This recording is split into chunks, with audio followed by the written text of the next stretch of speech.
Shall we do when you finish your tea, or when you finish this sip of tea? I'm just going to be drinking it throughout. That's fine. We'll get It never ends. It's like Mary Poppins' handbag. just all over the recording. It's Mary Poppins' handbag of tea. I would genuinely pay so much money never-ending for like tea. yeah, but like she'd have like a flask, right? And then A flask that never ends. Yeah, well, no, it wouldn't be infinitely big. It would always have tea in it. Oh, yeah. Like it would look like a normal flask, like a handbag looks like a normal handbag. But you just open it up and there'd always be tea, and she'd never have to make more tea. Wow. It's shit if you don't like tea, though, isn't it?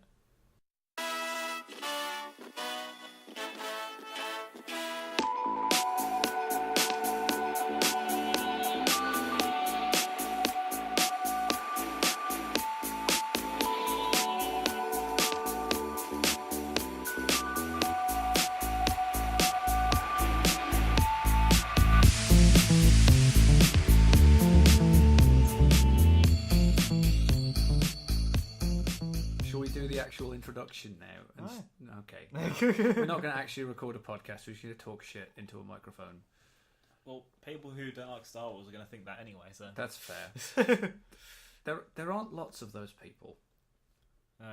But unbelievably, there are people who think Force Awakens is the worst film ever. So I can't wrap my head around that. Like, okay, maybe you don't like it more than you liked the originals or whatever. It doesn't have to be your favourite, but I don't quite understand the, like, it's a bad film. Like, I know. by what metric? There's genuinely a video on YouTube that keeps getting recommended to me for some reason. Like, YouTube thinks I hate The Force Awakens, I think. That is titled Why The Force Awakens is the Worst Movie Ever Made. And it's an hour long. An hour long, Tim. But Why like, would you spend an hour of your life pertaining that a perfectly good film is the worst ever made? Because it's like the worst film ever made. Like, have you seen some other films? Like though? The Room, for instance. The Room, for instance, is actually that might be the worst I film can ever bring made. The Room into any conversation. Yes, you can. It's a blessing and a curse. But it's part of this conversation we've had previously about the internet's desire to hate things being more powerful than its and desire. there are some people who, once the internet tells you whether something is good or bad, that is it. Yeah, you believe aren't it's good willing or to bad. have, like, to engage in a more nuanced, like, opinion for yourself, which is deeply frustrating because that means, and we will probably have this conversation every episode, I feel like, because it is my personal, like, bugbear. Like, everything is either the best film ever or trash. And this is why you actually get a video like that There's no about such Force thing Awakens. as a 6 out of 10 film nowadays, or a 7 out of 10. No, It's either 10 or 1. Yeah. Those are the only scores that exist. Yeah, 8, 9, 10, or 3, 2, 1. Yeah, something is either amazing and groundbreaking, or it's shit and not worth watching. It's like, but other things exist too in the middle. Like, most things are actually in the middle. Yeah, Most things are that middle like, block. I you know my opinion on the Marvel films. I would put yeah. them all as 6 to 7 out of 10s because they are perfectly good, nothing groundbreaking, perfectly good fun films. Yeah, And there's nothing wrong with that. that's fine. And you know, And other people are going to get more out of it. Like, I'm sure there's people who, in fact, I know there's people who think the Star Wars films are nothing more than good fun films. I think they're more than that. A lot of people also do. A lot of people don't. That's fine. Film is subjective. well, Unbelievably. we're gonna shockingly, we're gonna mine into that one with Star Wars today, aren't we? Because I guess we should do an introduction before Are we we? do the whole podcast with no introduction to it. Hello, welcome to what is probably going to be episode 2 of whatever this podcast is called. I'm Tim, I'm Lee. and today, and what? It's a Jawa noise. Great, that's super helpful. It's topical. A topical introduction. Ooh, teeny. So today we're going to be talking about Star Wars, specifically the original trilogy.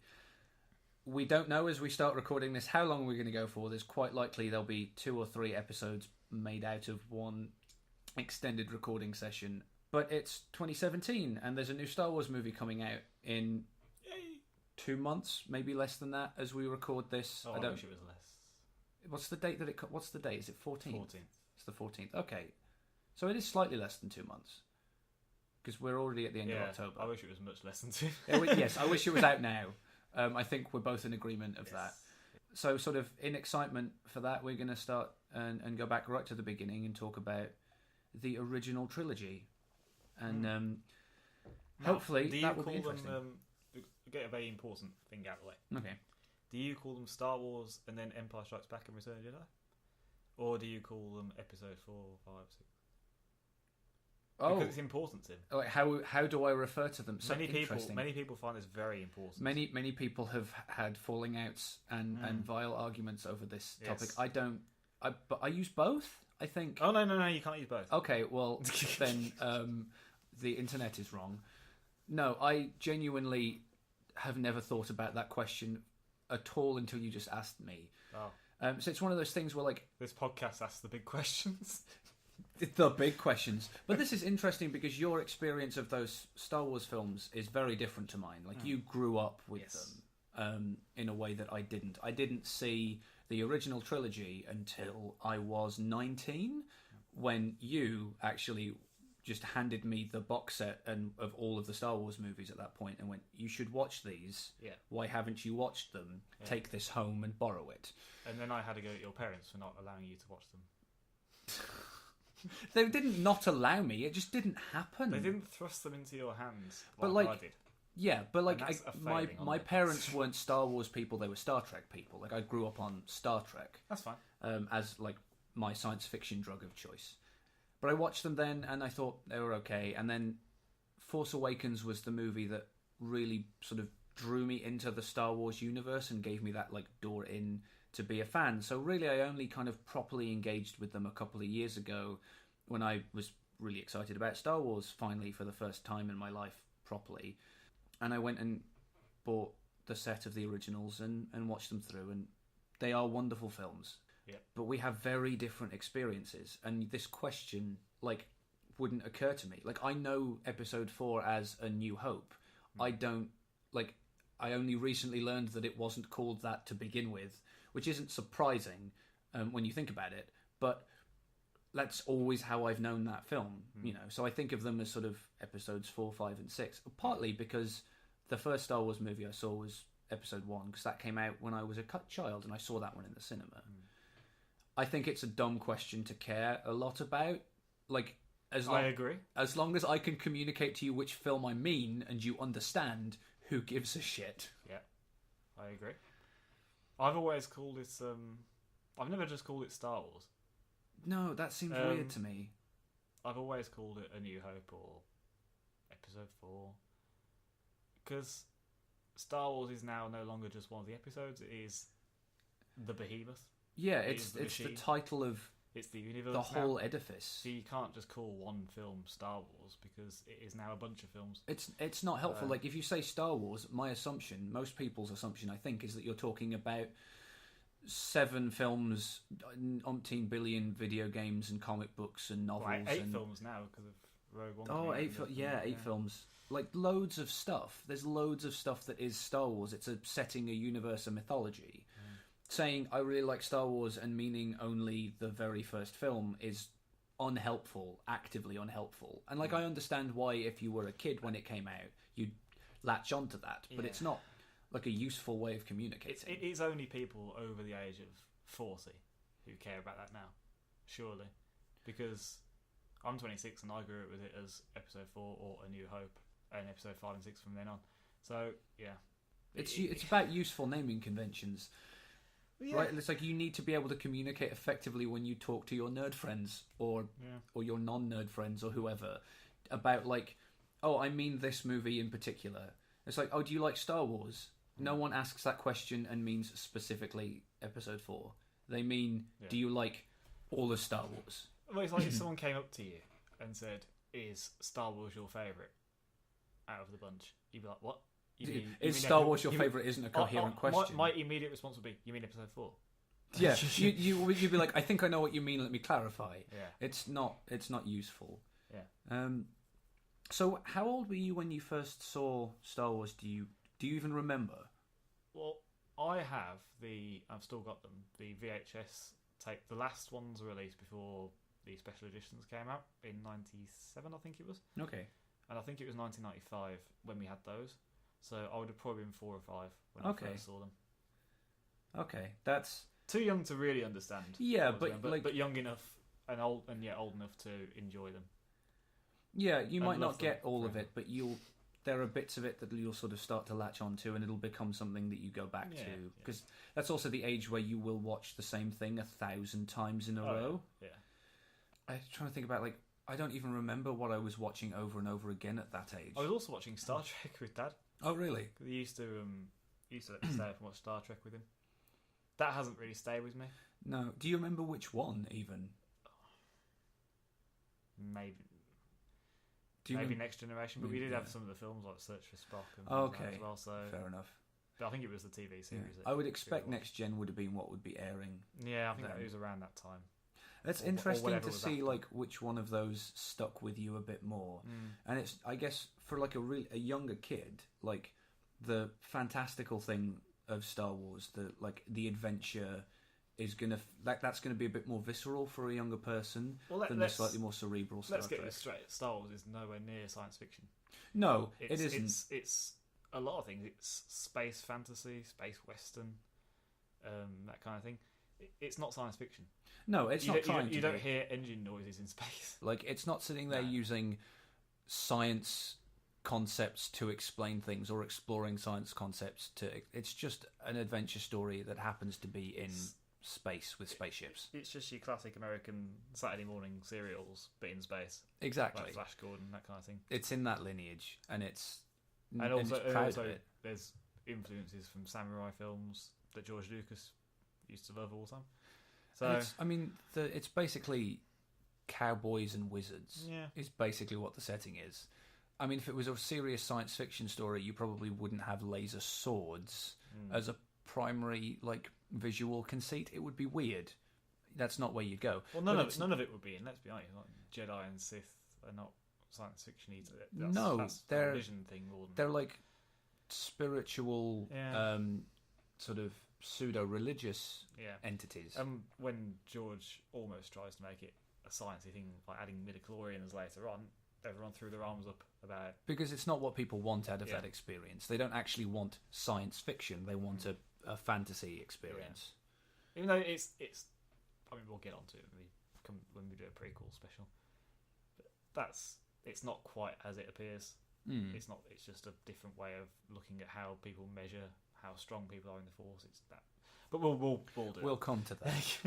You can cut that out. I can, but I'm probably not going to. The flow of the conversation is important.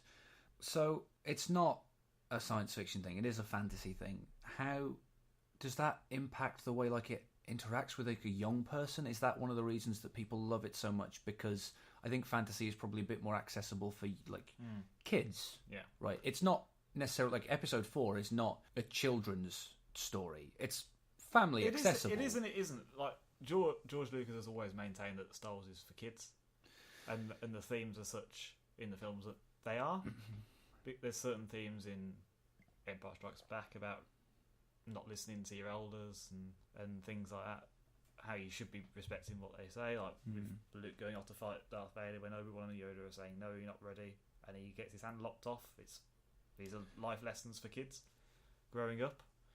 I mean, in some ways they are, but in other ways they're also just sort of archetypical, like hero narratives. And I think there is a really important distinction between for children and okay for children.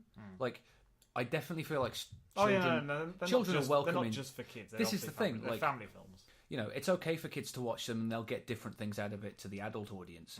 But there are clearly also things there for adult audiences as well, which is different to like, I am making this for children, which tends to turn adult Oh no! audiences away. When I say that they're for kids, that they're for kids to learn from in deep ways, which on the surface you don't really see, because especially looking at them through adult eyes for the first time, you won't see these kind of things. Yeah. Really. You'll just enjoy the action and the coolness of it all, because Star Wars is inherently probably seen as by most people as a bit cooler than Star Trek, which is a bit more of the nerdier thing. Yes, I would love to argue that you're wrong, but I can't. Star Trek is more of a, and this is because it's more like science fiction. I mean, it's space opera, so it's not hard science fiction. Yeah, but it is science it's fiction. about space exploration Yes, and discovery.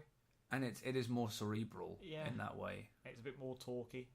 It's a lot. Depending on which series you're watching, it's a lot more talky. Yeah, a lot more talky. Whereas Star Wars it's more action. The dialogue, not always good, but the dialogue is a bit more snappy. Like it's the arguments between Leia and Han are very sort of classic.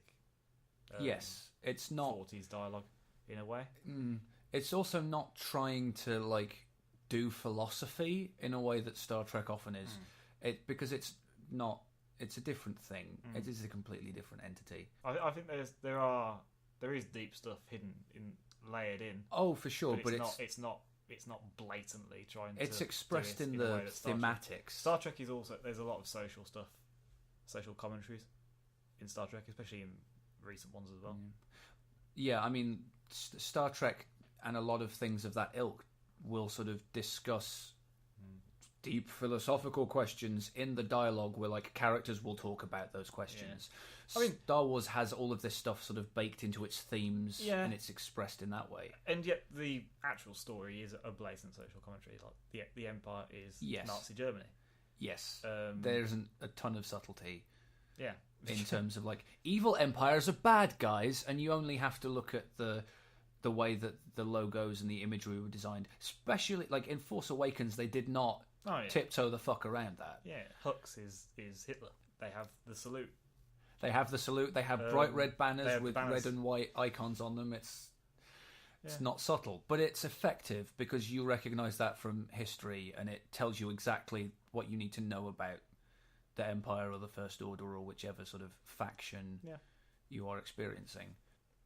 So, specifically, Episode 4, what are your favourite things about it? As someone who has watched it probably 7 billion times, I've only seen it a handful of times. Like, what is it that you like about it? It's very difficult to say. There's obviously a specialness about it because it's the first. Yeah. Which is going to happen with every saga. Like Indiana Jones has Raiders of the Lost Ark, which a lot of people still think is the best, me included. Fair enough. But there's also, you get the great space battle at the end, which is still amazing to watch, especially with some of the changes they have made in the special edition. As much as you can argue there are some changes they shouldn't have made, like with droids walking across the screen and dinosaurs. It did get egregious. The background stuff is great. Yeah. With the dinosaurs that he adds in the background. Well, not dinosaurs, but you know what I mean. Yeah. Aliens that they've added in the background to fill out the space. And there's some shots of the Falcon taking off, which are great. Well, when they get it to mix in, it's great. Like in Empire, all the special edition changes, the most recent ones anyway, are all great. With the best spin stuff, it fills out the world. It's fantastic. It really makes it seem a lot better, basically. Well, this is the difference, I think, between the things that people hate about those things sort of always overshadow the things that do work about them. And it's like, oh, there's all these CG editions and they're awful. Well, they're not all awful. No, there's some bad ones. It's just the bad ones are terrible.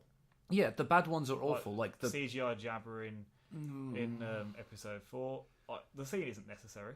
The scene is obnoxiously unnecessary. Half the dialogue is we've just gone over with Greedo and Han.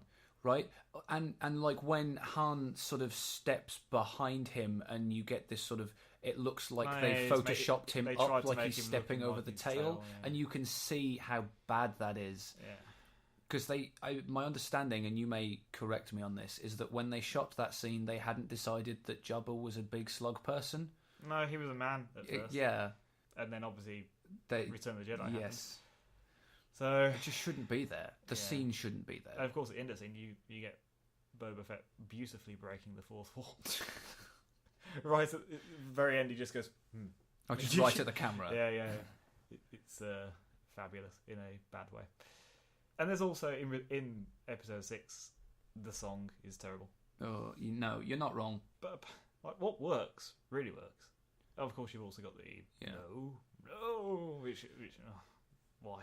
I think stuff like that. I think it's just George Lucas not understanding human emotion. Like we can see he's struggling, George. We don't need to have him saying no. Yeah, this is the thing. Like he has this idea that they're children's films, but they weren't children's films. They were family films, and that's an important distinction. I think the changes that don't work, like the no, is him going, "Oh, we need to pander to children," and you don't need to pander to children. Children are smarter than you think. Yeah. And B, it's only partly for children. It's also for this whole other audience who love and adopt it. And at a certain point, you have to respect that. By the time he's making these changes as well, like as late as 2007 with the Blu-ray and 2011 with the Blu-rays, these people who watched it as kids, they understand and they've grown up. They don't need it clarified now. And so a lot of the audience for it at that point is people who did watch it as kids and loved it and want to go back to their childhood and rewatch the thing they loved as a kid, not some version of it that you keep tweaking with. And it's this basic principle that this is the thing that George Lucas doesn't understand, is that once you've put art out there, it doesn't belong to you anymore. It belongs to the audience seeing it. They have... I genuinely think, and you can go, oh, I don't like this, let's change it and put a new version out. But it's let's tweak this and make it more like my vision, and then no, you can't have the old one anymore, when there are going to be people who want their original thing. If he made all the other editions available, I don't think anyone would really have a problem, because then they can just pick and choose. Yeah, they just go, oh, this is the one I like, I'll watch that one. It's because this is the only version now in Blu-ray. And that's why people have got such a problem. I think if you made, because they're all historical documents basically. Yeah. So if you made them all available, because obviously some people are going to want the original back and things like that, I don't think anyone would really have a problem.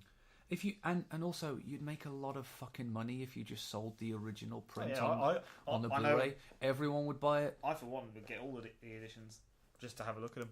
Yeah, but especially even if you just could get the very first untouched, and you just want it made nice for a modern television, the modern aspect ratios and scale.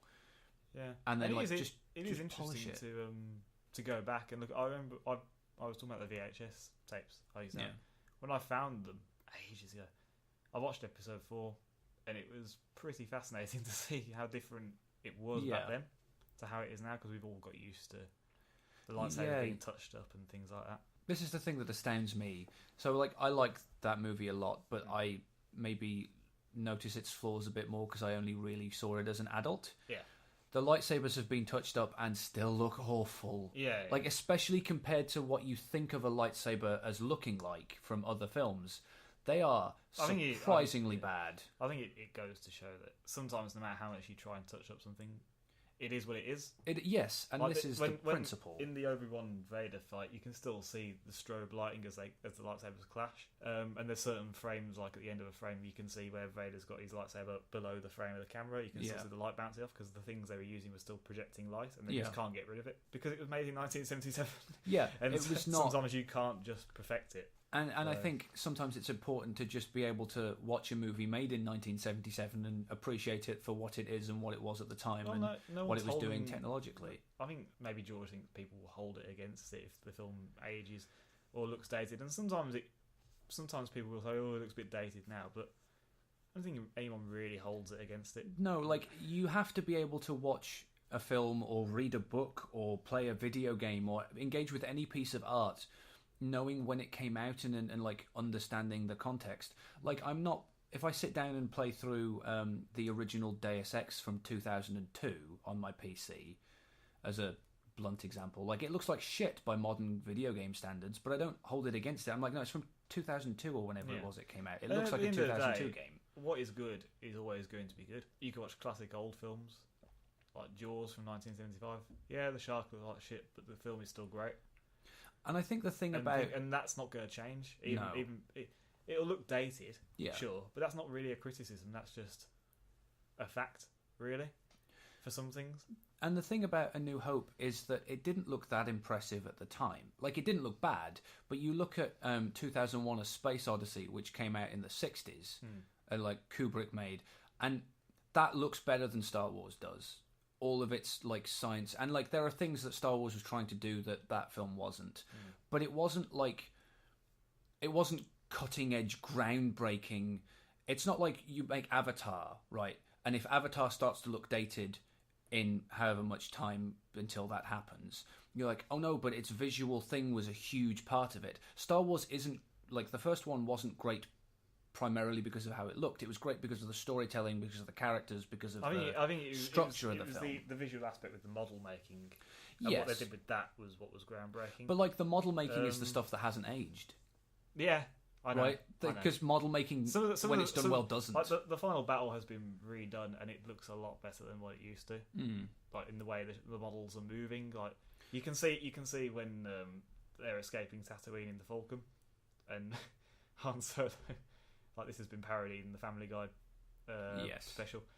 Like I know a few maneuvers. He just goes to the left. He doesn't do anything. Like in Empire, you can see how far they've come because he's spinning and flipping and doing all that stuff in the asteroid field, which that's why Empire is looked at as better because technically it is. And then you get to Return of the Jedi, which is probably still the greatest space battle Star Wars has had, even though we've come so far technologically.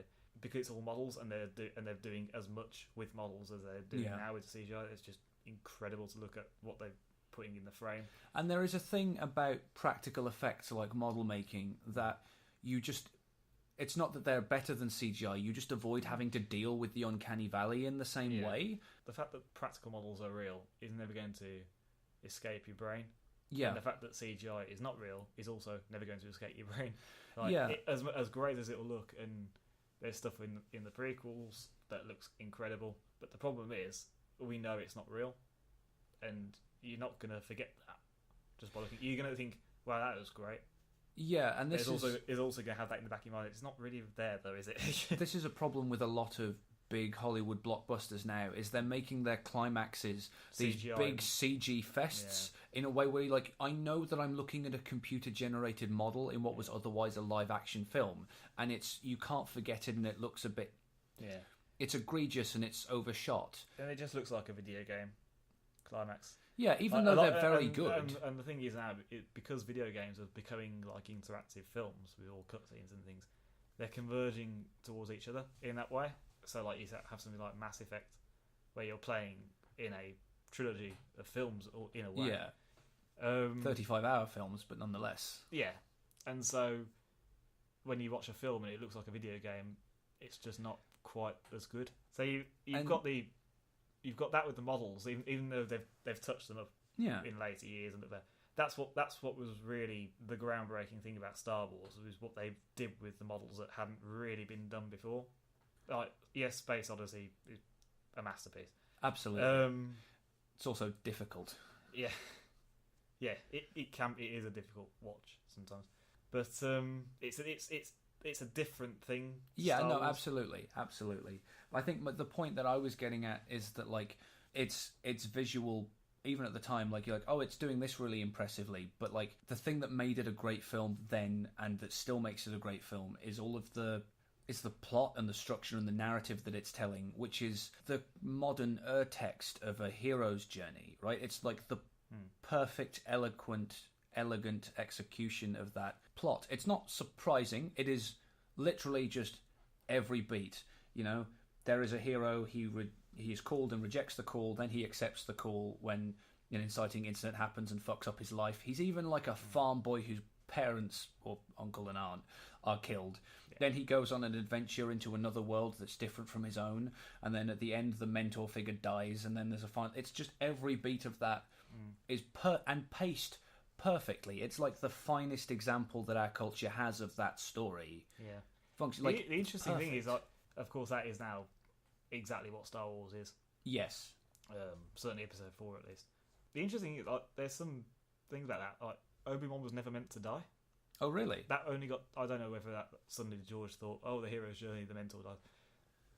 But that only sort of happened sort of midway through production, Oh, really? where he went to Alec Guinness and said, we're going to kill your character off.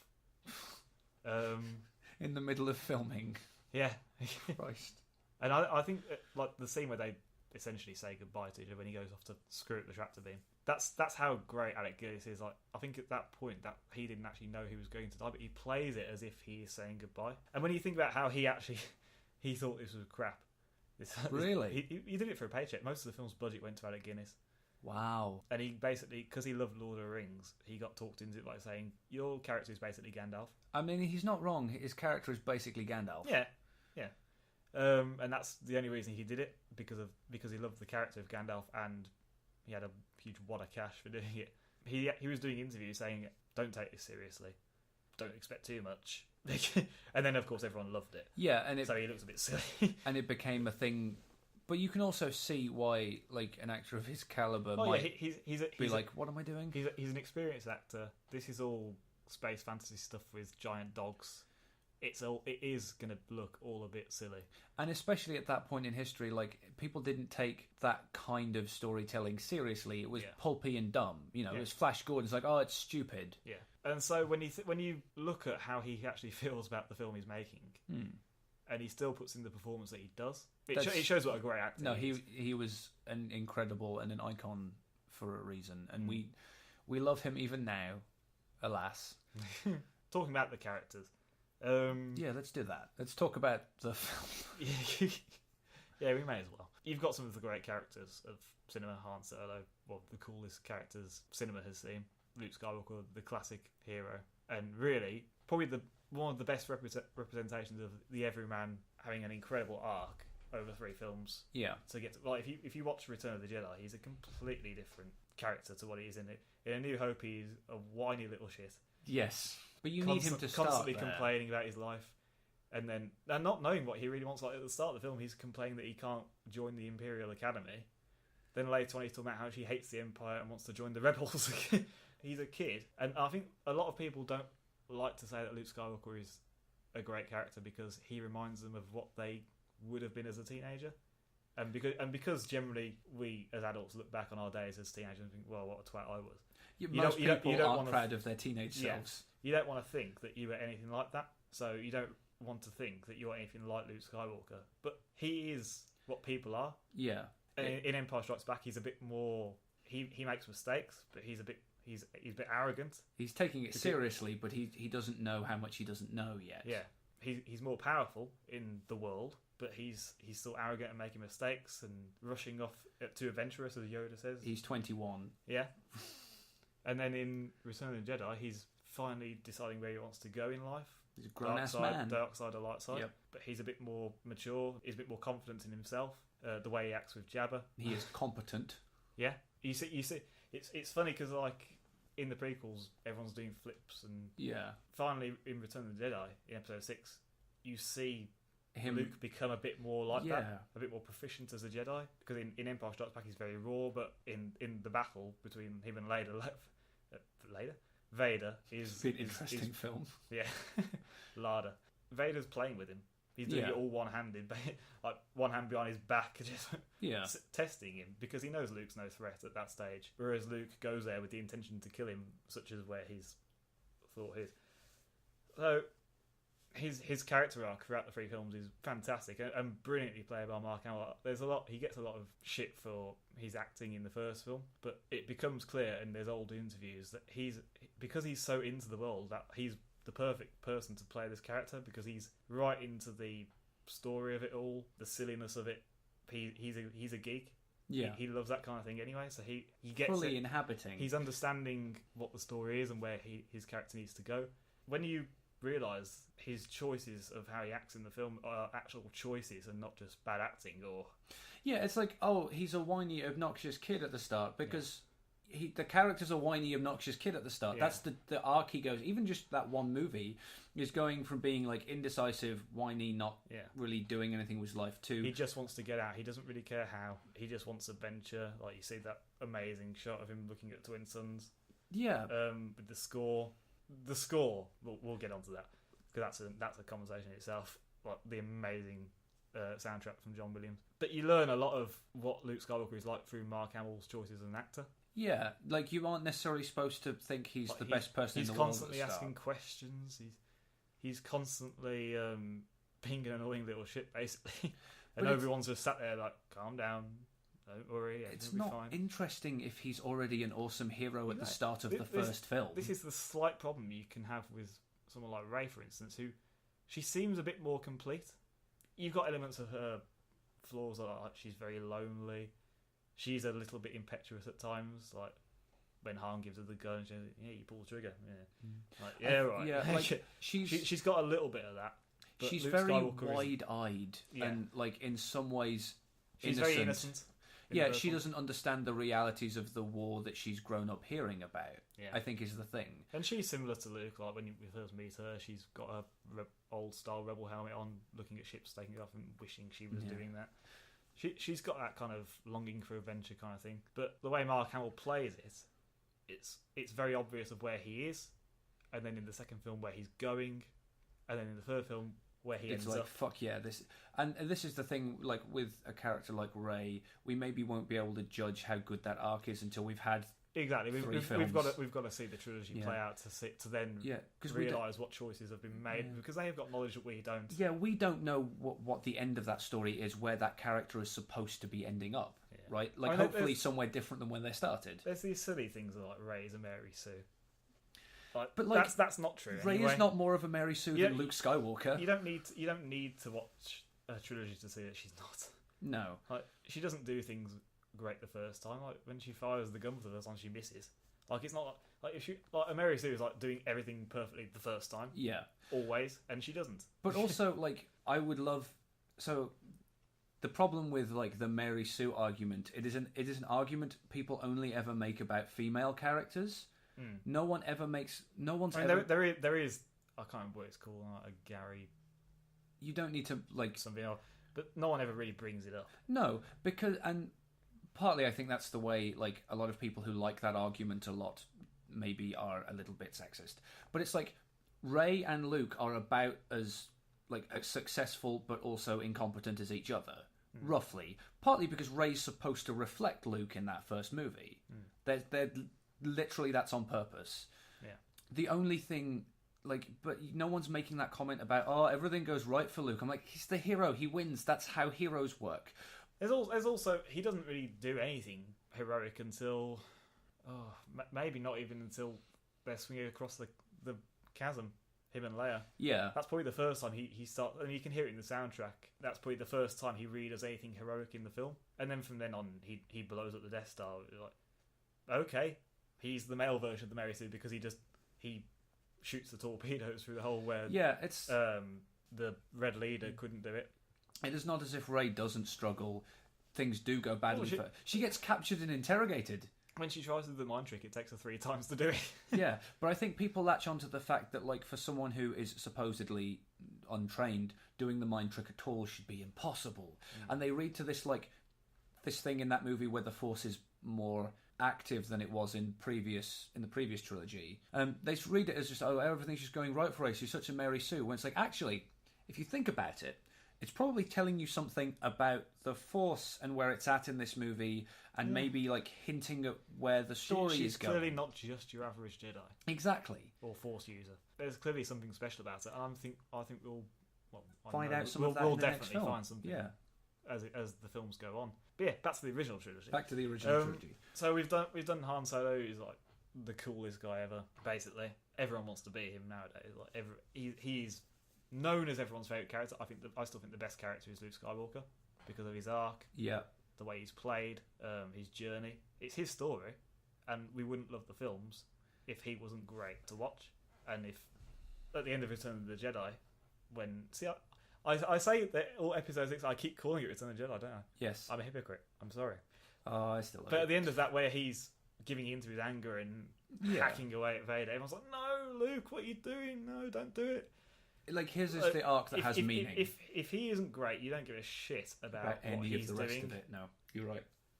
And then you've got, to complete the trio, you've got Princess Leia, one of the first great, and I'm holding my fingers in quotation marks for people who can't see, strong female character.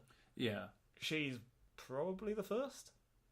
I don't know. One of the first. In like genre fiction films, like there isn't a huge history of it before then. But I'm also not like a historian of these things. No, but look, if you look back to that era, women are mostly playing cave women. Yeah, at that period in history, she is anomalous and surprising. And then not long after, you've got Ripley in the Alien films. So they're sort of bucking the trend. Yeah, in that way. And she's still like an iconic, and like, she's still fantastic character. It's very sad to lose Carrie Fisher, but I'm very excited to see what they do with Leia in the next film because it'll be interesting to see what they do. I think they've had to completely rewrite Episode 9 Probably. because that was basically going to be her. Like, this is going to be Luke's film. Episode 7 was Han's. I think Episode 1 was going to be Leia's. Yeah. So they're going to have to resolve her fate in some way that is satisfying. Yeah, we'll see what they Whether do. they recast, I don't know. I don't know. There I'm are all not sure sorts they of could. solutions to that problem. I don't think you can recast at this point. And they won't do the CGI thing that they did with Tarkin and with Leia in Rogue One. But they won't do it again. No, I don't think. There was too much of a split opinion. I liked it. I thought it was fine. There was too many people who didn't like it.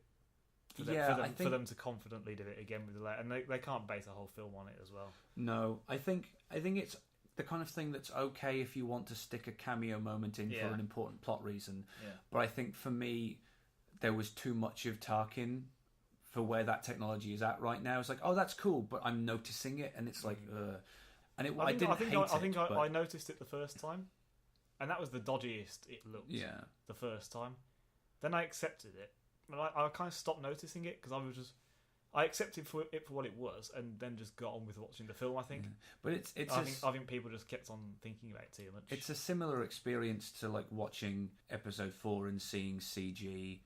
Like creatures moving around, there's the uncanny valley thing. That's more jarring. That is more jarring, yes. It is than the Tarkin stuff in Rogue One and the Leia one, which doesn't. I don't think the Leia one looks quite as good as what they did with Tarkin because they were getting special details like the one strand of his hair that pops out in A New Hope at the end, which you have to look. But that's there in Rogue One. Like, they've got the special details down for that. But Leia, that's just one shot, so they're obviously not going to put. You don't need to spend quite as much money on it. Good Lord. The CGI stuff in A New Hope, that like I say, that's more jarring to me than anything we've seen. Well, it is a more dramatic shift, but it's of the same world where suddenly you notice something because it's different. The stuff that was done then is 90s CGI. It's not nowadays where it would look more in keeping with the world. Yeah, if they were to do that stuff now, it would look better. Because it's Phantom Menace CGI, which looks dated now. Yeah, it does. Really does. So they've used that in A New Hope, which it looks dated against a film that is dated even more. And dated CGI is the worst CGI to look at nowadays. At the end of the day, with that now. There are loads of places where like computer imagery is used and you don't notice it, because it's used in a way that isn't egregious. It's when you've got like a fully modelled animated character and you're getting like the uncanny valley stuff happening, and like that's especially older stuff that looks dramatically different to the film stuff. Like the thing about the Tarkin recreation is that it is incredibly impressive, and that's kind of the point because it's so close. It's a hair's breadth away from correct, whereas previously the CG has looked less good than that. Yeah, and so is more jarring. But there's all this stuff in especially in Episode 4 that is just good enough, and you don't I don't clock when I'm watching Episode 4 that they added CG images of ships here because it looks good and fine, and my brain just accepts it in that context. And it's because it fits. Yeah. So you don't notice it. Like there's basically everything from when they enter Mos Eisley spaceport. It looks empty in the original, apart from the cantina. Whereas now it looks like a proper spaceport with actual things happening in it. Yeah.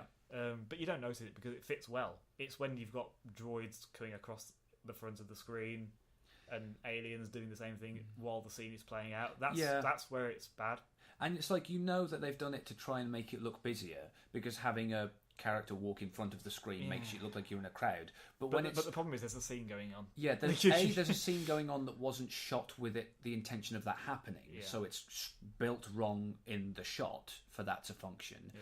And B, you're putting the poor quality CG as close to the audience's point of vision as possible. So you're asking them to look really closely at the thing that looks imperfect and slightly out of place, which makes those bits more egregious than in other places. And it's about integration, right? The thing for me, I don't notice a lot of the CG edits in those movies. The one that stands out to me is somewhere on Tatooine, and you've got the stormtroopers riding the creatures. The dewbacks, Yeah, that's the thing that sticks in my head as looking awful. The rest of it I don't notice or forget. It's that. because it looks so radically different from everything around it's because they've put it in your face. Exactly. When it's stuff in the background, like they've added aliens in the background of shots that are scenes going on, but you don't notice them because it's in the background. It's subtle. It's there to build the world around. That's fine. It's the ones that they put right in your face that you're like, oh god, why? It's the ones where it's like they've done it and they're really proud of it, so they want you to know they've done it. Yeah, but you shouldn't be proud of CG that you did in 2001. Yeah. But like now you shouldn't be proud of it. I mean, you can be proud of, we did this great work with the technology available, but it doesn't look good. It's 1997 CGI. Does it really 97? Well, that's when the first special editions came out, and they haven't really changed that type of God, stuff so since. it's actually even older than I thought. So yeah. Okay. Yeah. Well, 1995 even. So whenever Phantom Menace came out. The films that did it best are probably Jurassic Park and Lost World, where they've somehow, and that's 1992 when production was going on with Jurassic Park, and 96 with Lost World. They've somehow managed to combine practical effects with the animatronics of the dinosaurs and CGI to make it look exactly. You never know. Exactly. That's the CGI is just for stuff they can't, and this is when they should be using it when they can't possibly get away with using animatronics or practical effects or models. Yeah. That's when you need CGI, and then it's acceptable. And then because you can make it look as close to the models as what you've got, that's when it works well. You want to be using the stuff in combination. When you're just adding digital stuff in, it will never work as well as especially when you're looking at a picture that is from 1977. And this is the thing. There's a period where everyone was super obsessed with CG. I think we're coming out of it now, though. Yeah. You're starting to see people figuring out that the best way to use it is in combination with other things. So I don't know if you saw Deadpool. Yeah. So I thought that was a great example because he's wearing a costume, right? But they do animation to the eyes. Yeah. To get the costume to do Deadpool had to be as expressive as he's in the comics. Yeah, they do it with in Spider-Man as well. And I think it works really well there because you've got a real costume, so it looks real, and they're just modifying it with the technology to get to the thing they couldn't do without it. Yeah. And that's where you get the best effects because I'm not sitting there going, oh, look at the computer imagery on his face. I'm just going, look at Deadpool's face and enjoying the film. Because you're layering real things with CGI. Yeah. You're not creating the thing with CGI from the ground up. That's when it starts to look a bit unbelievable. Yeah. And light and not real. Yeah, and light I think is the thing often where it doesn't feel like it has the same weight. There's no weight to it, yeah. And of course it depends what you're doing. You can completely CG spaceships all fucking day because that's we can do that so well now I don't really care. Yeah. A lot of it's the biological stuff, the stuff that's in motion, the stuff that's it's real world stuff. Yeah, because that's where you get the uncanny valley effect really strongly. Yeah, when you do it in space, the opening battle of Revenge of the Sith, for instance, amazing, visually spectacular, and you can buy it because it's all in space. It's not real. Yeah. So when you do something that's not real with stuff that isn't real, it's fine. Yeah, there's when no you're clash. When you're trying to animate things that are real with something that isn't real, then that's where it happens. Where your brain switches off, and you're just like, no, that's not real. There's something wrong, and my it brain takes you out of the immediately film, knows. and that's what people will remember. So back to A New Hope. Again and again. What did you take from it? Well, what do you take from it now, having watched it as someone who didn't grow up with the film? What do I take from it? Yeah. What lessons have I learned? Well, what do you get out of the film? I think it's a really good story. It's not a super detailed, nuanced story. No. I'm not going to think really. It's a very hard. simple film. It is but it's structured so well that So part of me as a writer, I watch it and I just admire its structure and its elegance and its how built it is. But it's fun. But honestly, it's not my favourite Star Wars film. It's not the one that I want to go back to over and over again. But I enjoy just sitting there and going, yes, this is where it started. And I can kind of appreciate it in its context. And I care about the story. Luke has a great arc. Han Solo is a great side character. Yeah. Great side character, as you pointed out, though. You need Luke. Luke is a cool protagonist. He gets to a good place. It's an interesting sort of establishment to the mythology, but honestly, if I want to steep in the mythology of Star Wars, I probably don't go to that movie either. But in a lot of ways, it's fun to watch because I like seeing where it all started, it's not the one that I love the most. That's still Force Awakens, because Force Awakens was the one that sort of opened the door to Star Wars for me. That's what's going to be your favourite experience of watching a Star Wars film. So hence it will be your favourite film. Yeah, because that is what has opened your eyes to what is great about Star Wars for you. Yeah, and like I've always been aware of Star Wars, you know, I saw. But you've never prequels. Understood what other people get out of it until you saw The Force Awakens. Not in the visceral way, because like for me, my thing has always been The Lord of the Rings, and I've always been able to go, yes, you, Lee, love Star Wars in the same way I love Lord of the Rings, and so even though I don't get it about Star Wars, I kind of understand what it's a bit like. But that was the thing that for me went, oh, I'm super excited about Star Wars. I want to like watch all the films now, and I can't wait for the next one to come out. And yay, it got me to that place. Whereas before I was like, yeah, Star Wars is fine. That's fine. I don't care. And I think part of it is that it gave it. I'm a very visual person when it comes to like watching movies. As I love something that's visually interesting to the point where there are movies I have enjoyed where the plot and characters were garbage, but it looked pretty. See, and I can enjoy a film for that reason. I think if you watch Revenge of the Sith again, I think you're going to really like that film. Yeah, because visually that is probably the best Star Wars film, in my opinion. It's even though I think the characters are okay, the dialogue is prequel dialogue. I like the prequels more than most, but you have to accept their flaws. Yeah, they're not bad films. They're just elements of the films that are bad. There's also elements of the films that are great. They're not bad films. No, I've seen bad films. Yes, we've all seen bad films. We've all seen the bad prequels films. are not bad films. They're just not as good as the original trilogy was. I think they might. I think a lot of them, or a lot of things about them, might be mediocre, and it's this thing like, oh, that wasn't incredible. It's because there's not everything about them is seen as great, like the original trilogy is. The original trilogy has some bad dialogue. Yes, you are not wrong. It has some moments that are not great. And I think this is the interesting thing. Like, people love the original trilogy, so they will find all sorts of ways to defend the parsecs line. And it's like, no, it doesn't make any sense. It was a bad bit of dialogue. You can try and justify it to make you feel better, and that's fine. But just accept that it's a clunky bit of dialogue and move on with your life. Yeah, and it's fine. But you know, those films can have have flaws. Where that isn't a problem for people who've grown up with the films, suddenly that kind of thing becomes a problem when they're watching the prequels and they've grown up a bit and they can spot these flaws a bit better. Yeah, because you aren't allowed to fall in love with them, and it's the conversation we were having the other day about how more and more people are talking about how they actually quite like the prequels because they grew up with them. Because we're getting into an age now, and that's what we're doing now. We've grown up with the prequels.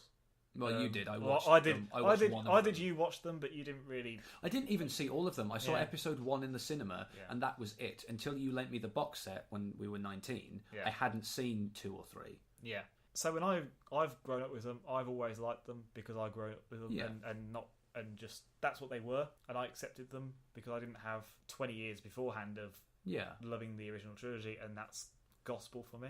Absolutely. Even though I loved them when I grew up, it was really the prequels that I grew up watching. Yeah, because they were the ones I saw in the cinema. Even when they're the ones you bought the toys for. Even when the special editions were released or re-released, how you want to say it, I didn't see them. Yeah, I didn't go and see them. I don't think I went to see them. But it's like, who did you have toys of as a kid? Right, which characters? It was the pod racing. It was Darth Maul and Obi-Wan and Qui-Gon.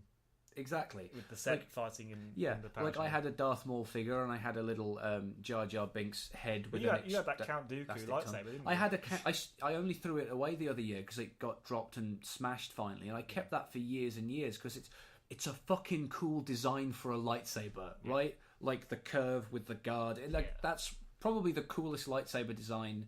Although I quite like Kylo Ren's lightsaber a lot now, but I still think the Dooku one is like that. For me, that was such a visceral bit of design work.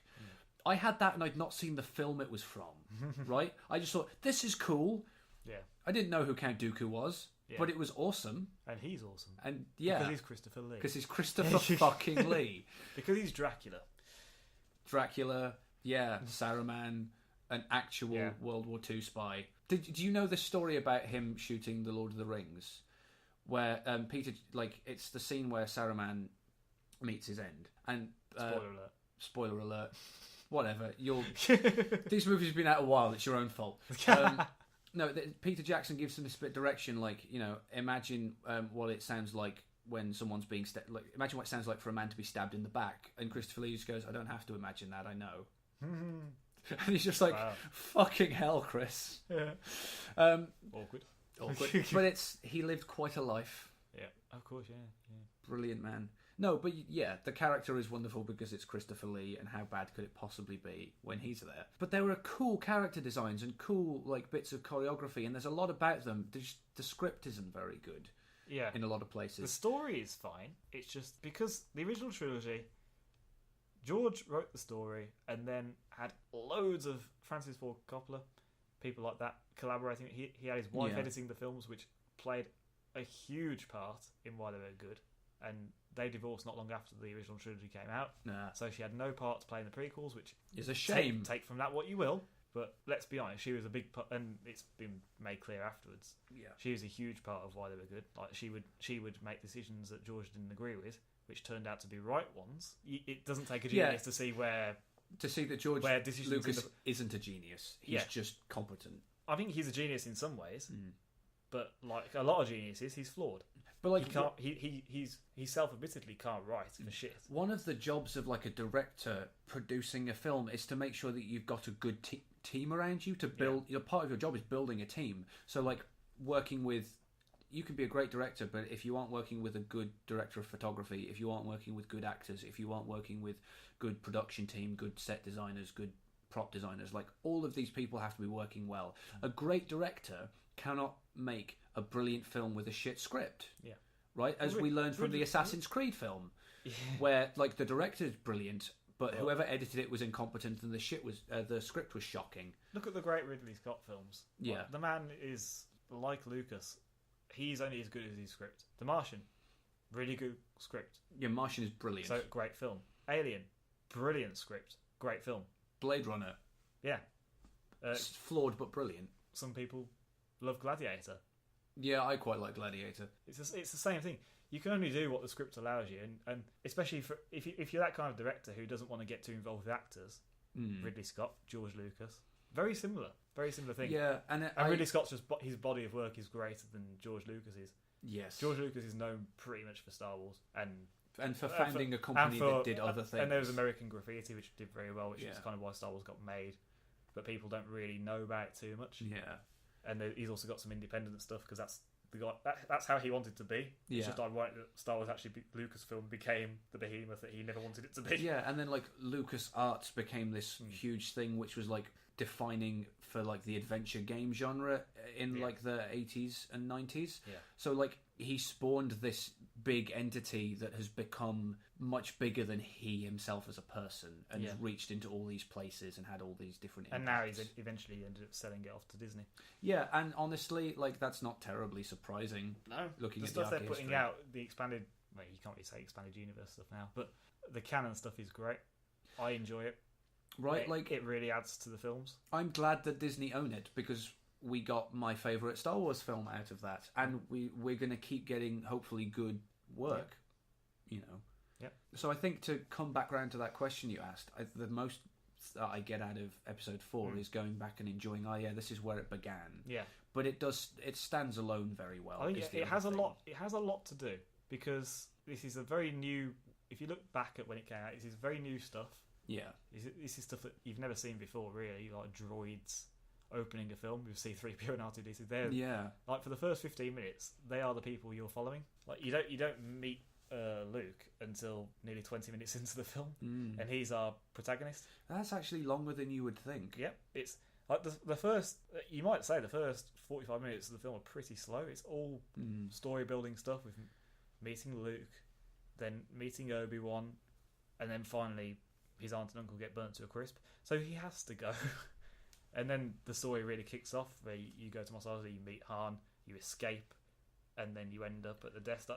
It's not for about nearly an hour into the film that it really gets going, and the pacing of the film is that great. Like as the film goes on, it just builds and builds and builds, and then you get right to the end. Yeah. Like in no time, they make it back to Yavin or Yavin 4, and then they're straight off to go and destroy the Death Star. It's suddenly at breakneck speed, whereas the first 45 minutes are pretty slow.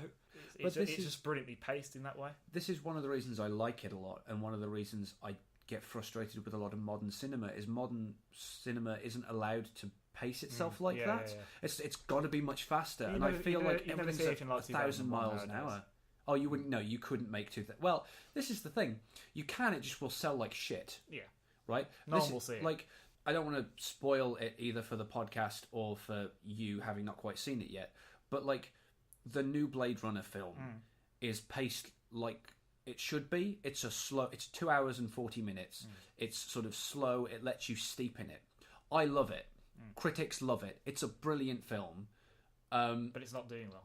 Selling like shit. And to be fair, like, Blade Runner was always going to be a niche film. Yeah. I'm amazed anyone put money into a sequel. But like, niche films can get away with that. Like Ex Machina.